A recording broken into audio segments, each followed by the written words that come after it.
Hi BookTube! My name is Sarah and welcome to the Bookish Knitter. Today I'm coming to you with another used or thrifty book haul, if you will.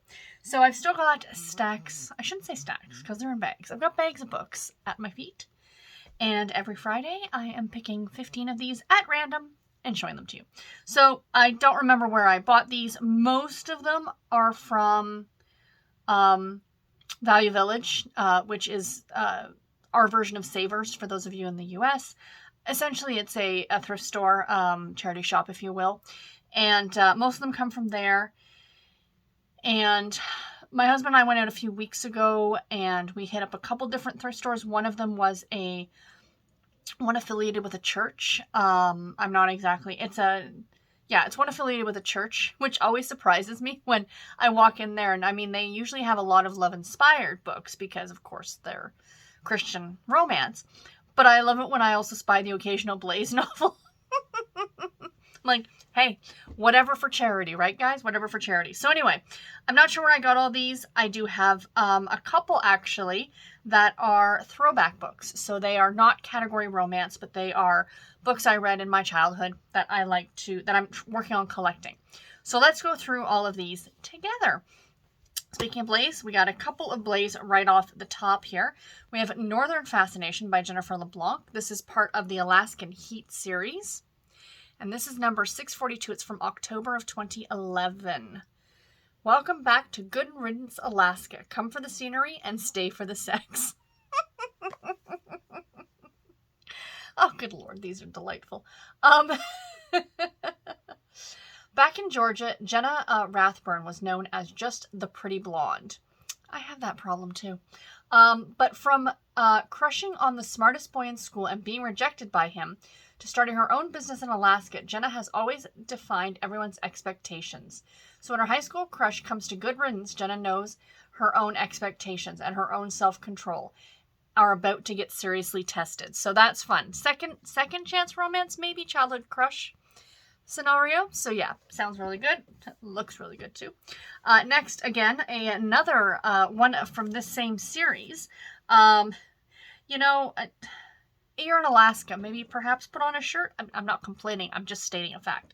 Again, also by Jennifer Lebrecht, I think. Northern Fires. Again, part of the Alaskan Heat series. I have no idea where these are. So this is number 683, so it's May of 2012. So this one obviously comes after the one that I just talked about. Does it give all of the books in this series? Northern Fantasy. Bear with. No, I don't see that. But anyway. For construction foreman Sven Sorensen, Good Riddance, Alaska, I still love that name, is as close to heaven as it gets. It's the type of place where a man can be a man. Unfortunately, there's one thing missing: women. Now that Sven's finally ready to settle down, finding the right girl is next to impossible, especially since he can't keep his mind or his hands off the wrong one. Oh, that sounds like fun. Nobody writes a hot novel better than Jennifer Lebrecht. Awesome. Again, you're in Alaska. Perhaps put on a shirt. Next up, we have an old Harlequin romance novel. This is Moving In with Adam by Jenny Allen. This is part of the Holding Out for a Hero series, it looks like. It's right down there. So this is an older one. This is number 3408, and it's from May of 1996. Adam did a brave thing by catching a burglar breaking into the house next door. But this was no ordinary thief. She was pretty inept and pretty cute, which was an odd admission because Adam usually liked his women blonde and leggy. Sunny was many things, but she was not a burglar. Neither was she blonde nor leggy. She'd just forgotten her key, but there was no denying that her interfering next-door neighbor was an attractive physical specimen, if you ignored his personality. Tall, dark, and definitely handsome, Adam was going to be hard to resist. Okay, that sounds absolutely delightful. And I said about these books before, I don't generally look to see what they're about. I picked them up because I'm collecting them. Next, we have The Sheriff's Son by Stella Bagwell. This is part of the Twins on the Doorstep series, an old silhouette romance novel. Whose babies were they? When single mother Justine found baby twins abandoned on her doorstep, she saw the Murdoch chin and big green eyes in those sweet little faces. Oh, maybe she was just imagining the family resemblance. Or maybe she was stalling on calling the too handsome, too sharp sheriff. Nice. These are actually, I don't know if they were back then, but towards the end of the run, these were actually sweeter romances. There was no adult content in them. I don't know if that holds true for the older ones. Those of you who read these way back in the day, it's been a number of years since I've read one. Shout out in the comments and let me know, but I'm pretty sure that they were like sweeter romances. The next 4 I can tell you came from that church-affiliated charity shop, because they are all love-inspired and they're all in really good condition. So somebody obviously just buys them, reads them, and donates them, which, that's fantastic. So we have Her Montana Christmas by Arlene James. This is part of the Big Sky Centennial series. This is a love-inspired novel. It's time for mistletoe and merriment for everyone except Robin. As Jasper Gulch's centennial celebrations reach their festive conclusion, her guilt is only mounting. The shy historian is hiding something that will affect everyone in town. And the more time she spends with Pastor Ethan, creating an old-fashioned Christmas for his church, the more she realizes what the secret is costing her. He's just the kind of man her heart longs for, and his kind brown eyes seem to say he might feel the same. Can she take a chance this Christmas and reveal what she really is and what her heart is longing to say? That sounds adorable. Delightful. I do really, really like these ones. And then we've got a couple of like really, okay, so that I have no, see, this is the problem. They don't list the numbers on these ones, but this one is from 2014. So these are more recent ones. This one is from November of 2021. Snowed In for Christmas by Gabrielle Mayer. Another love-inspired. Stranded together for the holidays with one chance to heal the past. Ending up snowbound with her ex for Christmas is a shock for Liv, especially when she learns Zane secretly adopted their child. While Liv longs to know the daughter she was forced to give up as a teen, Zane's girls are his priority, and the widower doesn't trust Liv to stay after the snow clears. But could she just be what his family needs? Interesting. So she gave up the baby for adoption. He adopted it. Now he's got another child with his deceased one. Very interesting. I like the dynamics in this one. Sounds really good. And I really like the cover. I think it's really cute. Next up, Amish. Let's get into a little bit of the Amish. Her Surprise Christmas Courtship by Emma Miller. This is from October of 2022, so it's from last year. So there's this one. Handsome Amish men like Eldon don't fall for big girls like Millie. So she's sure he bid on her charity auction cake by mistake. Only it's all part of Eldon's plan to woo his pretty neighbor and put his failed engagement behind him. But as the past threatens their new courtship, can they overcome their own insecurities and find love at Christmas? This is part of the 7 Amish Sisters Christmas series. Or 7 Amish series. Say that 3 times fast. 7 Amish Sisters story. That's part of that series. And last, well, not last, this is the last of the Love Inspired ones. This is one of the Canine Companion books. I really enjoyed these ones. I've read a handful of them. And they are not necessarily connected stories, but they all feature service dogs. Most of them feature service dogs. So we have The Veteran's Vow by Jill Lynn. Adorable cover. After a traumatic brain injury, military vet Blur, B-E-H-R, Beher? I'm sorry, I'm horrible with names. Refuses the one thing that could help him, a service dog. But Ellery is sure the perfect pup will change his life and offers to work with him one-on-one. But as he sets about overcoming his fears, Ellery is surprised to find herself opening up about her troubled nephew. Will family obligations force them to deny what's in their hearts? So yeah, that looks fantastic as well. All right, now a few throwback books. Well, I'm not actively collecting the Fear Street like I'm... well, I guess I can't say that because I am hunting them out. I look for these as much as anything else, but these are not a huge priority for me. But if I see them, I grab them because they sometimes are hard to come by. So I was able to pick up 3 of them, which was great. So we have The Knife by R.L. Stine. These ones came out in the 90s? I'm sure it came out in the 90s. 1992. So yeah, in the hospital, people are dying to get out, it says. There's a lot of things they want to keep quiet at Shadyside Hospital. In fact, just about every private room holds a private secret of its own. Poor Laurie Masters, the student volunteer, innocently happened to stumble onto the hospital's sickest secret of all.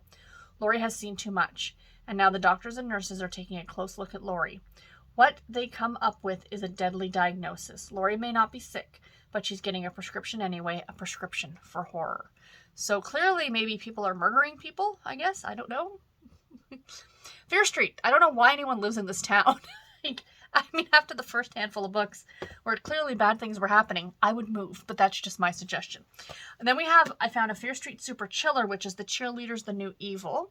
So yay on this one. I really, really would like to do a read from the beginning reread of this series. There's a lot of these available on ebook, but there are a number of them that are very, very hard to find. As like they're not available as ebooks, and they are not and they're almost impossible to find as a print book. The one that I would love to get my hands on is The Cat. I think it's The Cat. And I have seen it go for hundreds of dollars on thrift books. So I've got it on my wish list, and as soon as I see a cheap one come up, like something that is reasonable, I'm going to pick it up. I don't know why that one is so, going for so much money, but it is. Anyway, that's a side note. So this is a Super Chiller. They're supposed to be slightly longer books, but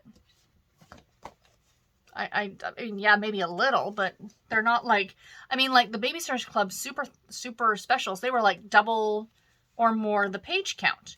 Let's just see. Let's do an experiment, kids. So this one comes in at a whopping 163 pages. The Super Chiller comes in at a whopping 197 pages. So it's 30 pages more. Anyway.